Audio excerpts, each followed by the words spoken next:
Hey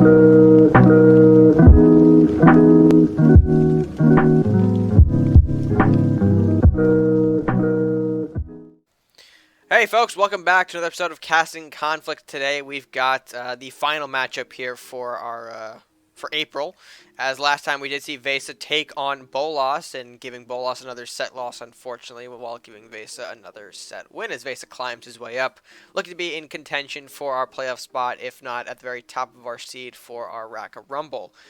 But today we, of course, got our last matchup, and that will be, of course, the matchup of, as I have to bounce to it real quick, it's going to be Vicious taking on Helios, and another showcase match for us, as unfortunately Dolphin not really cooperating with us and did not really decide to take a matchup here. So, we are going to jump into that, but to help me along the way here, it's going to be a bit of a special casting duo, as we've got Tweakin in the post-match booth with us here, right, Tweakin? Yes, I am here. I'm here. I wasn't here for the game, for the actual game, but I've heard what has happened. We've So shown him the footage. We've shown him the Yeah. footage. And So we're good. and to make up for Tweakin not being there, Slasher will be joining us in games, so that will be fantastic. But how this is going to go here, well, I mean, how is it going to go, Tweakin? We haven't gotten into the games yet, as we've seen Vicious going with the green-white, going up against Helios' Last Will stuff, and I know the text on that deck is a bit small than I normally have it, but hey, I got to fit 3 screenshots in there somehow without making it crash and look disgusting. I think this is going to go Tweakin. It's always a challenge to go up against red yellow. Just it's such a balanced deck with being on the offense and the defense side, having direct damage and also having heals. Unfortunately for green white, your chances of victory are very slim, depending on how you're formatting your deck. A great way to counter red yellow is basically just ramping into huge units, basically forcing your opponent to waste all the burns early on those big units. So that way, he has to waste those, turn 5, turn 6, turn 7 for, flying books or to get back to where he would like to have card wise. Unfortunately for Val's deck or Vicious decks, his only real big units are Call for Aid and Mordock. I mean, even with Mordock, he only has 5 health. So, I mean, that's a Blue Firebolt and a Flamestorm. Or looking at Helios deck, that's a Blue Firebolt and a Drain Life. Or even a Wizard or a Darkbender. So, yes, Mordock is good, but is he going to survive once he hits the deck? Hard to say. Hard to say. Yeah. I mean, I feel like the only way Vicious is going to somehow manage to beat Helios's deck is if he gets those call for aids early and are able to ramp up into that. I mean, and even so, I mean, he needs, Southport captains to be able to do that. I just don't see Vicious coming out and beating this. I mean, everything is just so easily burnt off. I mean, centaurs and blacksmiths and armories and the rat hovels. I mean, I feel like Vicious's only way of victory is if he's able to ramp those Northland's Rangers constantly and consistently and being able to just drain Helios's hand to becoming non-existent. But unfortunately for this matchup, I'm just going to have to give the advantage to Helios at this point in time. Right, and we'll see if that transcribes in our gameplay here. I have a similar feeling that you might be onto something, but we'll just have to see. But with that being said, folks, we do have a match to get to. Match number 1, game number 1. Let's go ahead and jump right into that right now. All right, folks, and match number 1 underway. Here we go, ladies and gentlemen. No, it's a fair hand. You got the Dagger Storm. Dagger Storm can do some fun things. Oh no. All right. All gas and 1 Villarod slash. How are we feeling about this?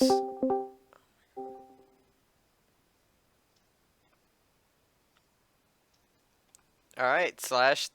Thanks. I think I'm back. I think I'm back. You think you're back? What the Oh no. You were silent for the last 2 minutes there. Oh, I was waiting for you. Anyway, we've got a Southwood Cat, we got a Priest hit in the field. Should be some fun stuff. We've got all gas and 1 Villaroth from Vicious' side. Helios rocking the Priest as a start here, looking for a clean trade. Pretty standard stuff as of now. Okay, Tarius Files. Not exactly the aggro I wanted to see from Helios, but that's fine. What are we doing though for Vicious for this game? Because we've got quite the selection of cards here.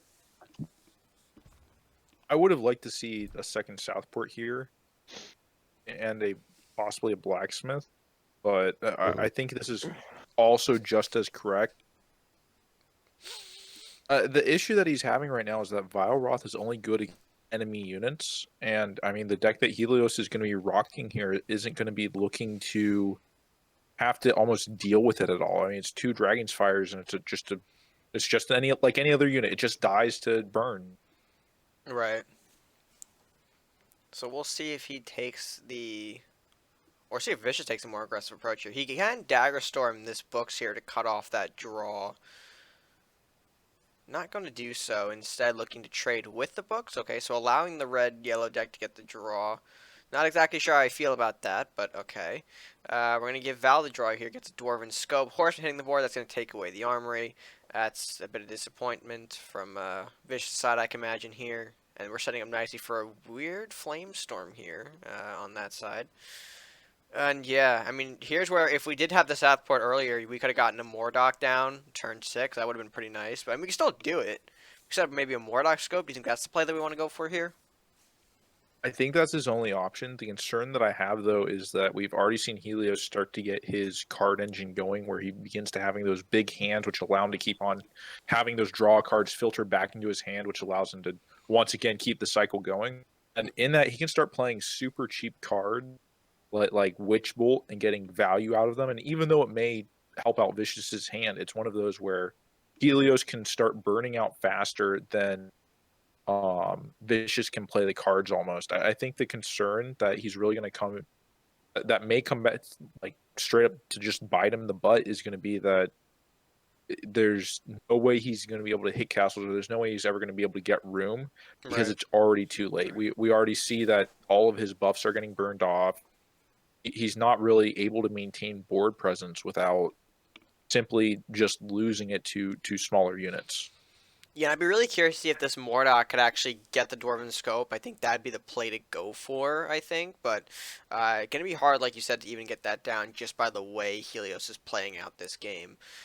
We have that Darkbender, which is, of course, bleeding out slowly but surely here. But it's going to take some time. We'll still have a turn on that, so that's why we're going to see Vicious move away his bigger units here, allowing that Horseman to get an additional 3 into the face. We'll see if he decides to take that. But yeah, Helios just has all the power in the world, I think, in this game. And we're definitely going to see how he can maintain that control. If he can, he'll obviously come out on top in this one. So we'll see a Fear. Fear goes on the Mordock.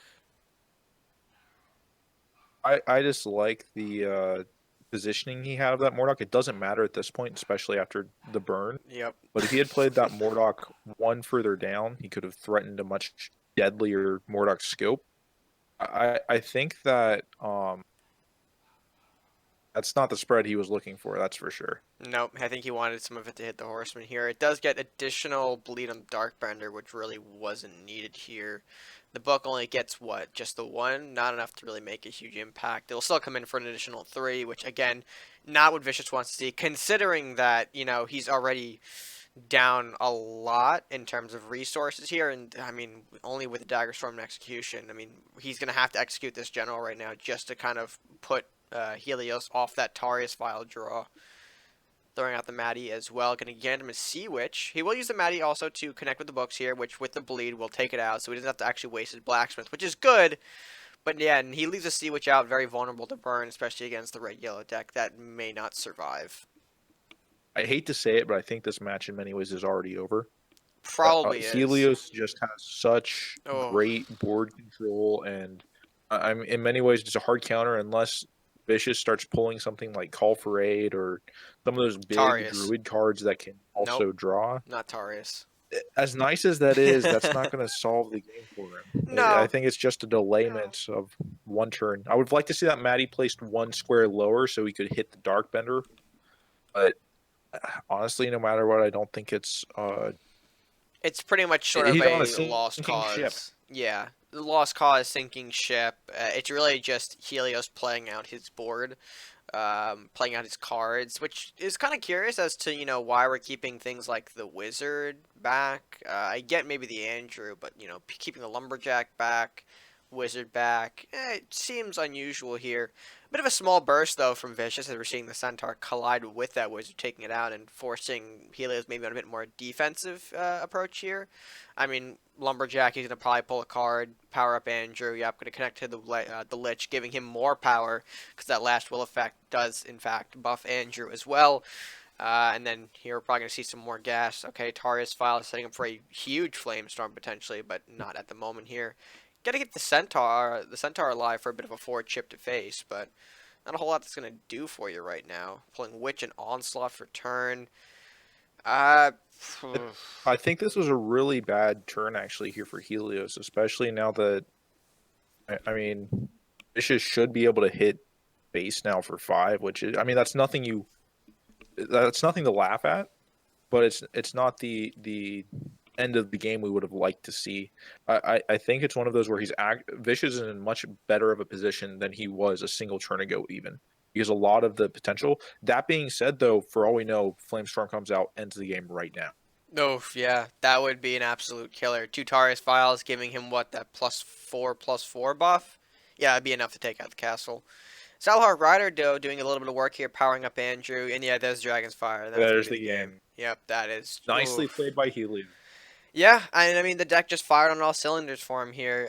A bad matchup for Vicious leads to a somewhat easy Helios victory. Got a little bit rough there at the end, but I still think worked out fairly well for him. And yeah, hopefully Vicious will let him recover for a minute here. Hopefully he'll bring a new deck in, which maybe he'll find some better success with. But with that being said, folks, go ahead, check back with the post-match after game number 1. All right, folks, I'm back with Tweakin after game number 1, and yeah, quite the game, unfortunately, for Vicious. He did not really get his engine to fire off here. It seemed like every bit of stuff that he was trying to do just got hit hard with the Helios burn here. Dragon's Fire's coming out, Andrew's popping off. Yeah. It just was not a good time for Val. Unfortunately, he was not able to kind of get anything going here, and once those resources drained out, I think he was just done. Right. I mean, like, you notice why I didn't, and the pregame matchup didn't mention Villaroth being one of his win condition cards, because I mean, yes, it has 7 health and is able to take out the Craxus and a lot of the Andrews and maybe even a Dark Bender, but I mean, it has 2 damage. So how much damage is that really going to do to Helios's castle and deck?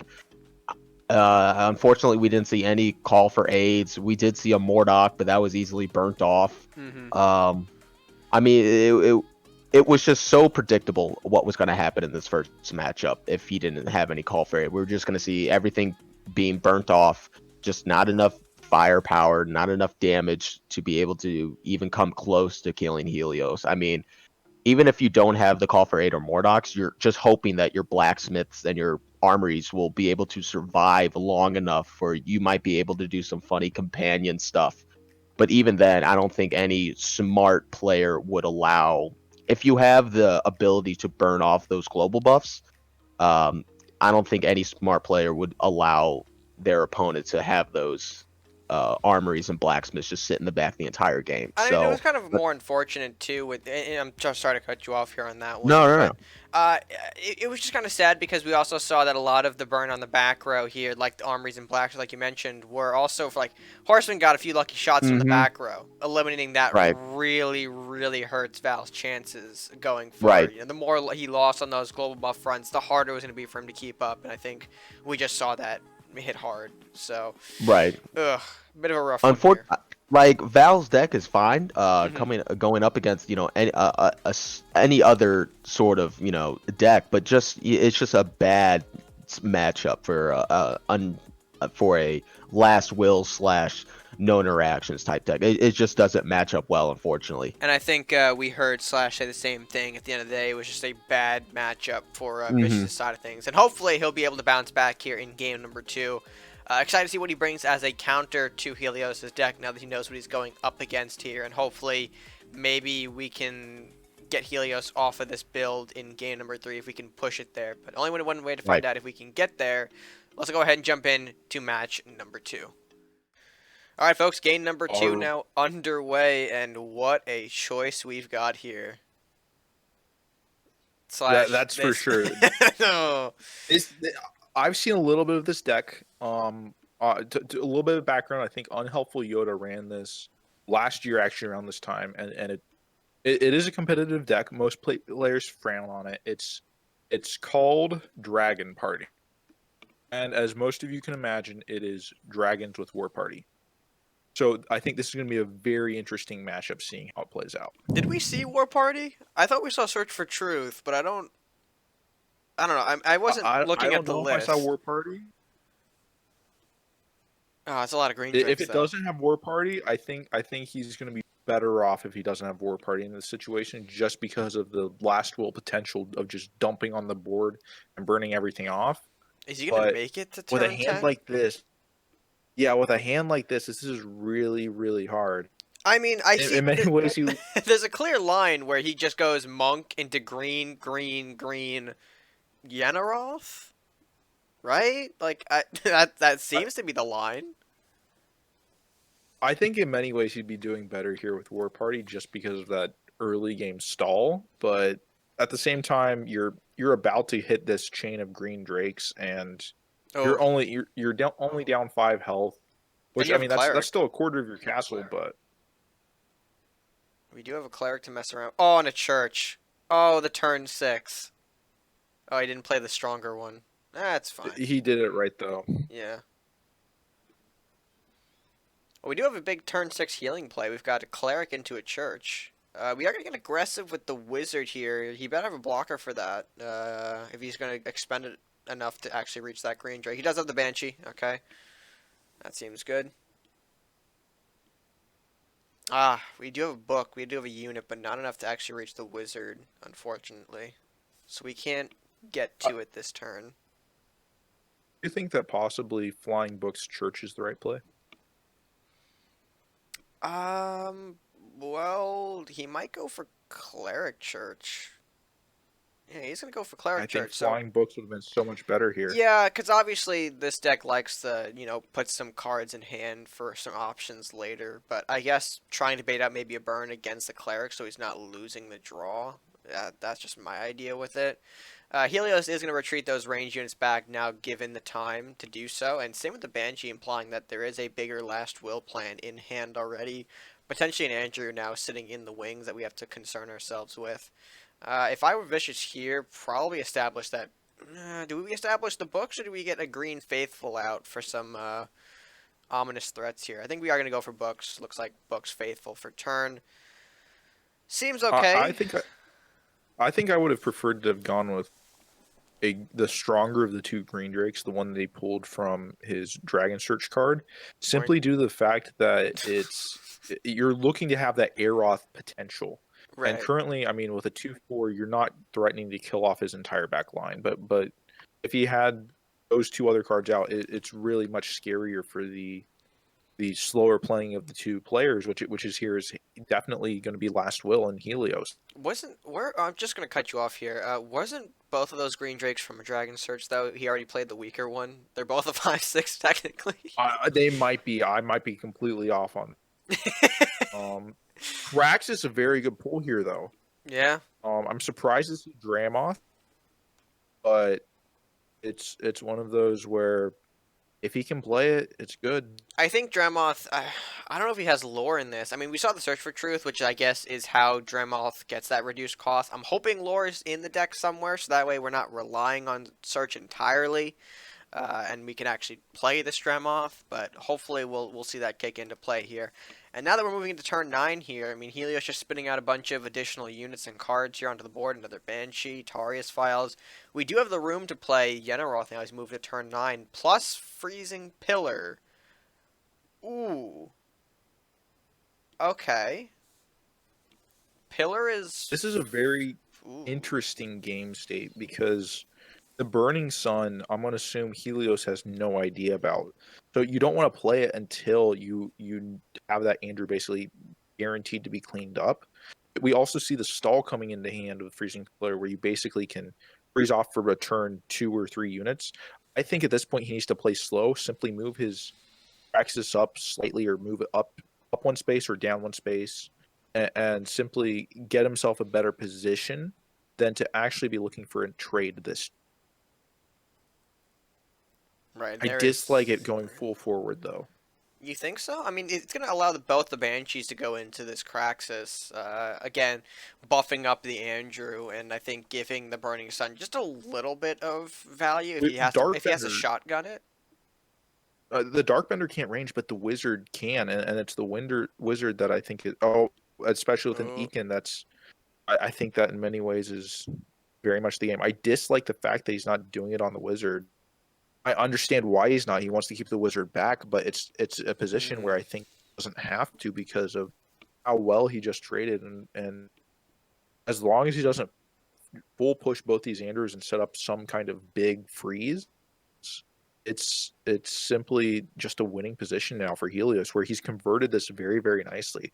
And while Vicious has all these cards he can play, which can turn around the game, I mean, double Green Drake along the back line is still terribly scary because it's the threat of damage, not just actual damage that it could be damage on face. It's one of those where until you actually have the damage, you can't count it, I guess, until you have that Aeroth in hand. You can't start counting the numbers until that, that big card is waiting in the wings.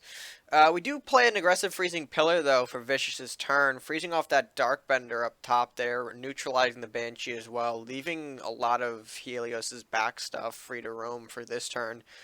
Granted, none of it can really reach except maybe the Wizard, I believe, can take out the Drake if we're feeling lucky enough, but with the Green Drake position, we maybe foretell of an Aeroth. Drain Life hitting the board, though, onto that Green Drake. It does give the Frozen unit the buff. I'm pretty sure that's not what Helios wanted to see there. Hoping maybe an Andrew or the Wizard got it instead of that one Frozen unit. But we'll see if he tries to make an effort here to defend the Darkbender against the Freezing Pillar. Maybe trying to take out said Pillar. Maybe, unfortunately, he has to be careful about how he does it. Maybe he has to worry about Chain a little bit here. We don't have it in hand yet, but still a possibility. Okay, another Tarius file is going down as well. Interesting. Oh, and another Green Drake. Jeez, man. These things are coming in by the dozens.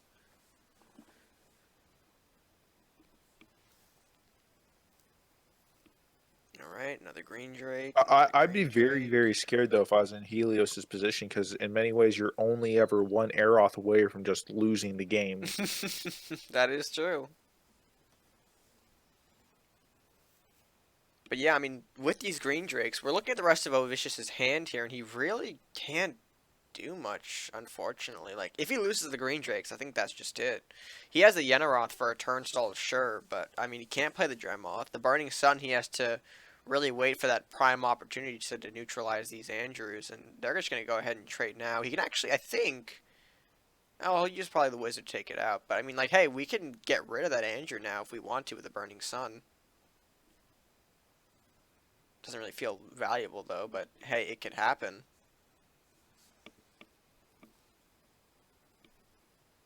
So the rest of the turn passes. We see a Wizard down at the bottom here. There's a That search. for truth is huge.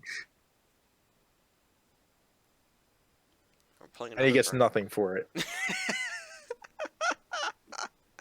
That I think it is very important, though, because he did just increase his hand size quite a bit. And I mean, that's in many ways all he's looking to do here right now is it's if he has a big hand with Drake, he doesn't have to press the issue. He's the one who has the healing. Mm-hmm. And nobody expects the second Burning Sun. So it's one of those where now that he has a second one in hand, I guess he's going to make it work out in this situation. I mean, we'll see. We'll see. It killed off one of them, and he shotgunned the first copy, so now Helios is aware that the card was played. We'll see if he decides to play more carelessly with that card now being exposed, or if he assumes the second is in position here. Bolting away the Church after Horseman connects to that top Green Drake here. I think the strongest of the bunch, so a bit unfortunate there. We can play the Monk, though, to heal it up a little bit here. Now, here's a question for you, Slash. How well do you think Vicious's healing game is compared to Helios in this matchup? We've already seen the Church. We now see Priest. We see a copy of Monk here. Do you think, if it comes down to it, that Vicious will be able to out-heal if we can find another copy of Church in the deck? I would probably bet his favor. It's simply the case right now where we're seeing lots and lots of big units with health buffs, and then also we've seen 3 different variety of healing cards. It's very hard to go up against that with like even just a single arbiters. I think this is telling of a Dragon's Fire or possibly a Flamestorm, but until he pulls that Flamestorm, he's got 2 cards and two basically positions in the hand which are just completely useless. Which would being those 2 Terrius files. Mm-hmm. Oh, we're gonna get a little I aggressive will say here. I dislike this push. I don't think he needs to push here. I don't think he should be pushing here. He should be just simply waiting for an Aeroth to come into his hand, at which point he can get lots and lots of free damage on face, and it's better to simply wait until the opponent doesn't see the push coming and they're, say, down to 15 health and you only need to sink 3 Drakes in the castle instead of 4. Mm-hmm. Yeah, it's kind of going against the Drake nature to kind of shotgun these in now. I assume he's doing it because, you know, in his mind, what's going to stop, you know, the 6-8 bodies. Certainly a Dragon's Fire is going to do some damage, but not be the end of the world here. We see an Arcfire come down in combination with that buffed Wizard. It does take out one of those 6-8s. Andrew coming down for a 3rd time here. Although not able to do much at that, he passes, leaving a spot open at the bottom there for that 6-8, the other 6-8 to come in. We will see that sink into face there. Yep, going to go ahead and do so right there. Ice Drake taking out the Wizard as well. The top green Drake most likely eliminating the Wizard here. We might actually see the Drake push work out here, Slash. I don't know if he sees the lethal, but yeah, he didn't see it. Mm-hmm. Unfortunate there. He could have instead cleaned up Terrius files and gotten pushed much better, but it's simply the fact of the matter that he's prioritizing board position and a guaranteed win instead of putting the opponent on a 1-turn timer on 3 HP. We do play the Yenaroth as well here. Okay. This is not the position you want to really be in here as Helios, however. And while that Yenroth in many ways has bought you once again another turn where you can simply block it, it's starting to look dicey here for Helios. It is. I don't think he was able to kind of be aggressive the way he wanted to, and that instead gave the Drake deck time to, you know, build up here as we saw. Creating some big green Drakes here, which, I mean, he did pull a lot from those Dragon Searches this game. Fortify, question mark? Are we going to see... Okay, there's the Arbiter's return. We knew one was hiding somewhere in deck, and it made its appearance now. I guess you connect the face here? Yep, we're going to go into face. I think right now he has to because that's his only win condition. Mm-hmm.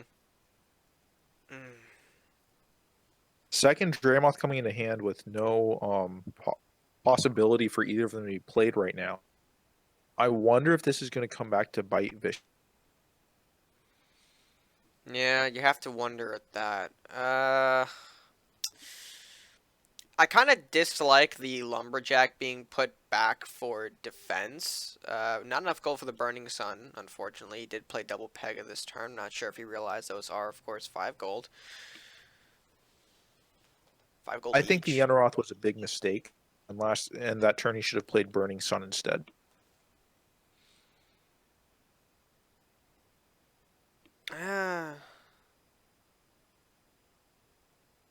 Maybe.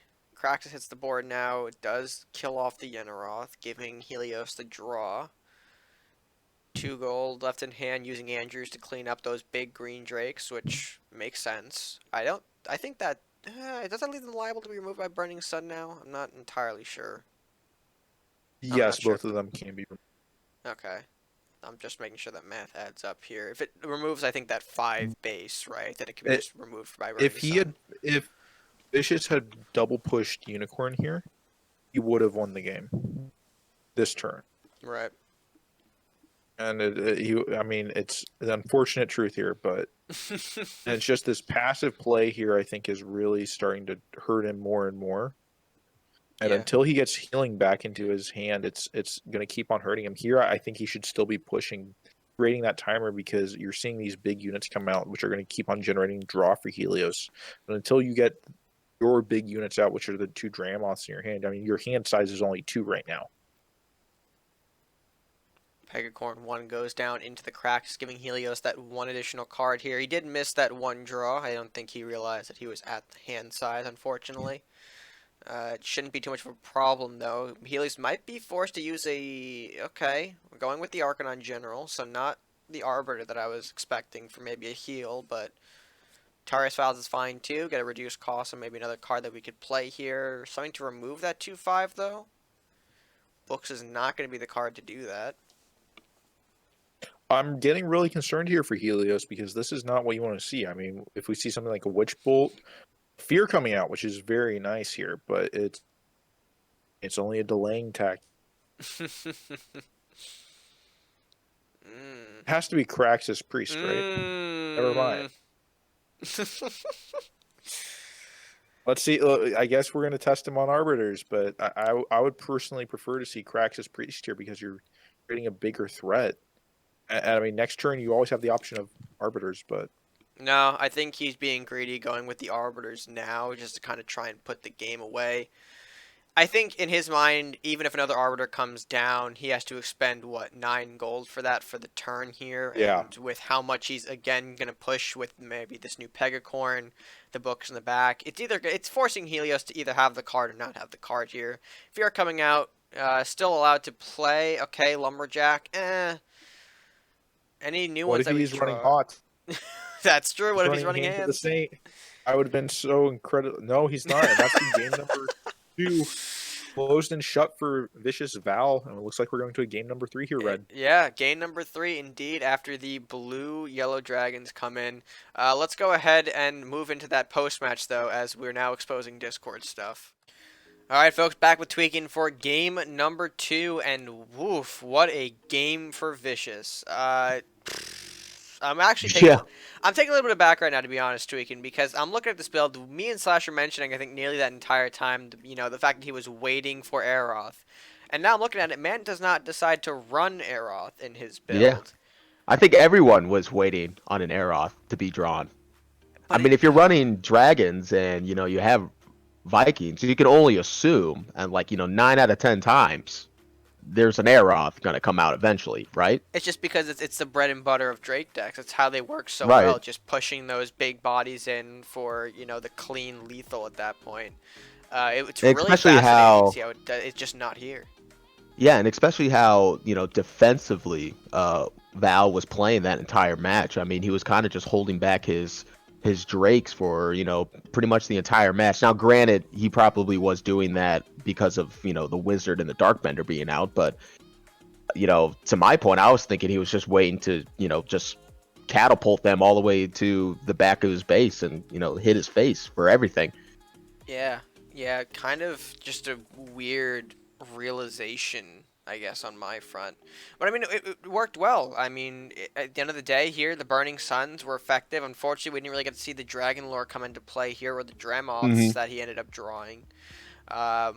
But yeah, I do think he played the slow game well, and I think Helios just wasn't able to find the right ways around the big beef. I think he had the possibility to do it, but unfortunately either just did not draw well or at the wrong time was just too defensive and really just held back, and it cost him. It definitely cost him. Like losing the 2 Andrews to Burning Sun towards the end of it, or losing all the Andrews to Burning Suns, you know, absolutely huge. You're losing the beef to take out those Drakes, and then you're not able to recover afterwards. Having another Arbiter come down, hit you in the face here, and, you know, forcing your own Arbiters out and off. A lot of things happened, I think, and unfortunately, as we got later into the game, it just got worse and worse for Helios. Right. I mean, this was a great win for Val. I mean, a very big confidence boost for him, because now we can say with confidence that, you know, that first matchup we can just blame that loss on the deck choice and the matchup. I mean, with this, we saw that Val was, you know, for the most part, was confident. There was no point in the match where I was like, ooh, this might be a little bit shaky for Val. He did really well with, you know, a deck that, you know, can match up well against a no interactions deck. Now, however, there were 2 points in the match where I kind of disagreed with the choices that he made.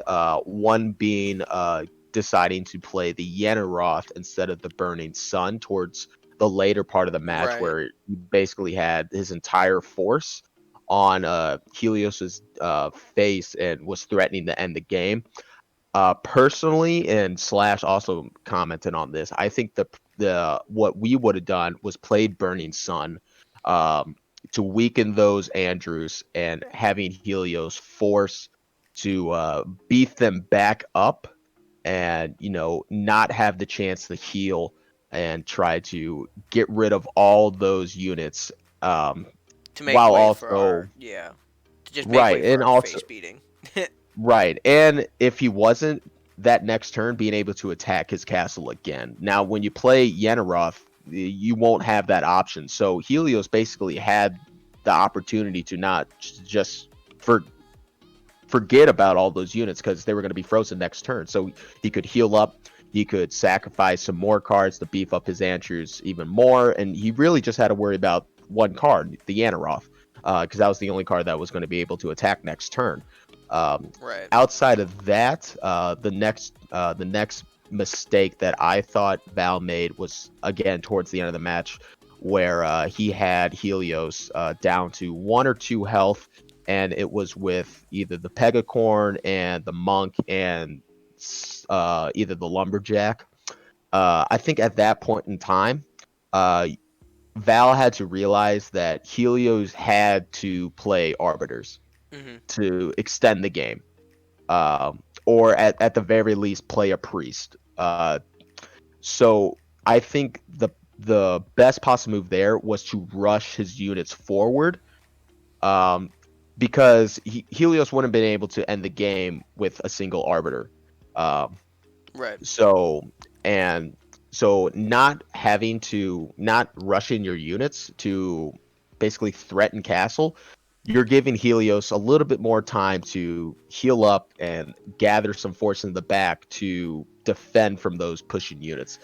Now, ultimately, Val won the game, but I think Val could have easily won the game earlier and not given That Helios, opportunity. time. Yeah. Yeah, or because we saw in later matches, if you give opponents 1 or 2 extra turns, that could make all the difference.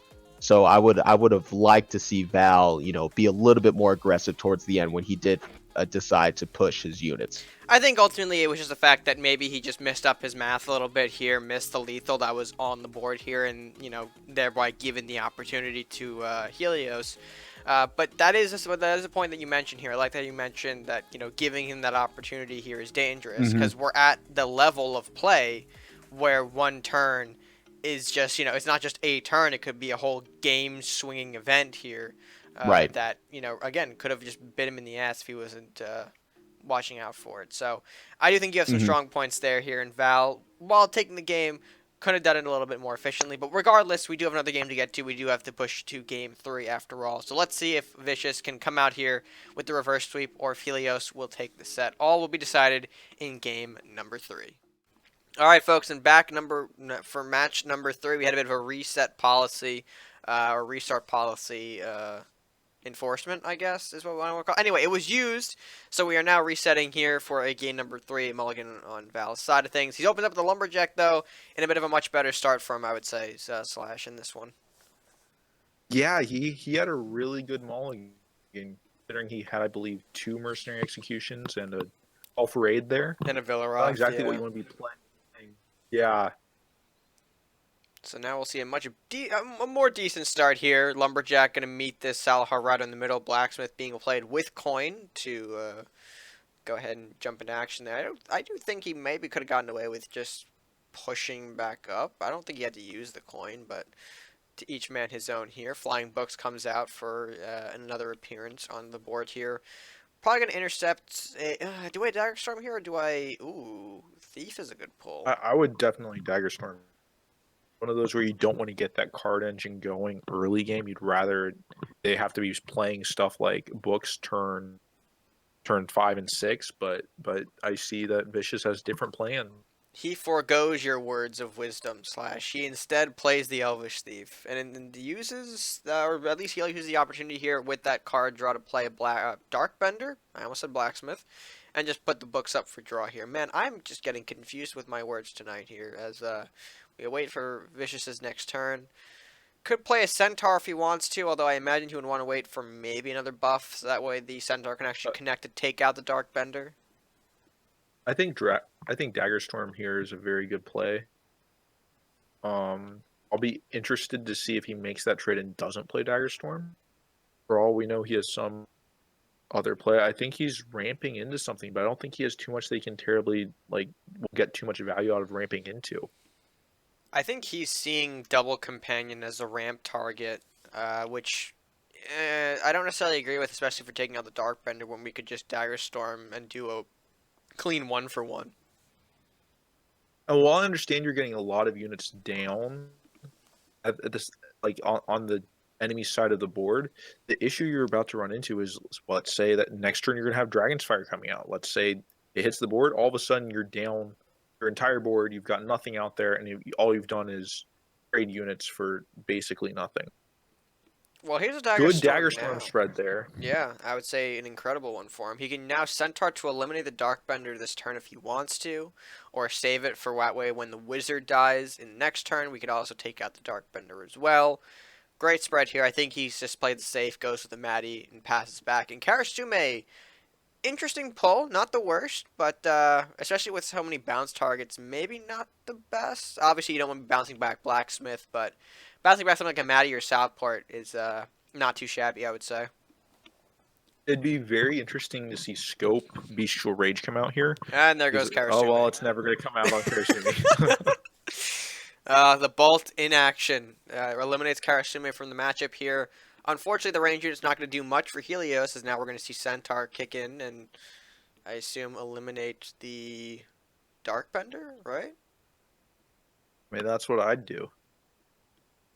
At the same time, I'm sure that Helios is not probably going for face next turn. There is a possibility, though, that he simply hits face and plays, say, something like double Flamestorm, but I think that'd be a real, still, in many ways, a win for Vicious. I really like this slower play that we're seeing here with, instead of the big 4-3, we're only seeing a 3-3.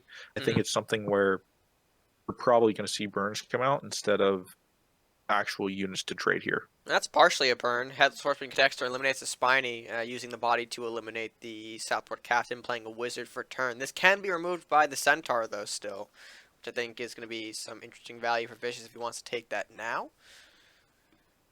He could do something like Centaur. No matter Southport. what, I think no matter what, it's going to be very hard to this matchup when you don't have your global buffs coming out on the field at this point. We're not seeing anything he can ramp into. We're not seeing the Call for Age coming out that he really needs. And while he has this great board position, it's always simply one card away from being thrown away. One card away from a clean board, and Krax will help us find that card. Krax is going to be a bit of a problem. That's a very scary Krax. Yeah, very scary indeed. You don't really have the option to remove this. The closest thing you have is Villaroth, but Villaroth and that's a Lich Slash. Lich does things, but not enough things, I think. Yeah, I mean, at least you can trade theoretically well into it, but it's still not good. You're still looking for something like a Mordok Scope or something to make it, I guess, worth your while. And this entire time, you're about to start falling behind in cards. And when you have all the board control and you're not even willing to push, that's a very scary position to be in. I mean, you're basically telling the opponent, I have nothing. Now here's an interesting scenario here. We drain lifed the Blacksmith, setting up Tari's files, foretelling of a potential Flamestorm. Seems to me like that's the direction we're heading into. So now, knowing this, does Vicious play into it? Okay, he is. He's going to put a Mordok on board, see if he can remove that. He's kind of putting up the challenge, I guess. It's a bit of a risky play here, because Flamestorm can eliminate 2 health, and a lot of spells can just remove that Mordok from the board if we have it. I don't know how I feel about the Mordok. I'm kind of unsure about it. And yeah, okay, Blue Fire hits the board here. Do we have... Yep, and there it is, the Flamestorm. Big board cleanup here from Helios. Yeah, he's keeping this game very, very clean and very, very tight here. And I mean, that's definitely what you want to do against these colors. You don't want to give them the room that they can start putting down those big buffs and you can start getting lots and lots of units out and then ramp into a big companion push, which might even kill you in a single turn. I think it's a very good counter pick here. And while this is probably still the same deck we've seen in the other two games, I think Helios is very good at identifying that this simply is in many ways the meta strategy to stop say buffs or centaurs or anything like that. Just this nice big wave of burn that's coming across here. Yeah, I think Helios has really sort of improved over the last few months in his games. Unfortunately, while not being successful in those games, we're seeing here in the type of player he's kind of become with this new deck change. I think he's just observing what's been going around and bringing out the proper ways to deal with it. We'll see Velaroth armor hit the board here, eliminating the Craxus, giving Helios, again, 2 more cards needed to kill off the Velaroth here. And then just passing, so giving Helios, again, free reign here if he can achieve lethal. We're getting close to it. There's a fear. Another 4 into face. Oh, no. That's not what you want to see. Oh, The Lich no. really coming in clutch here, but I don't think there's going to be really any. No, the Mercenary Execution saves him. Yeah. If he plays it correctly, that is.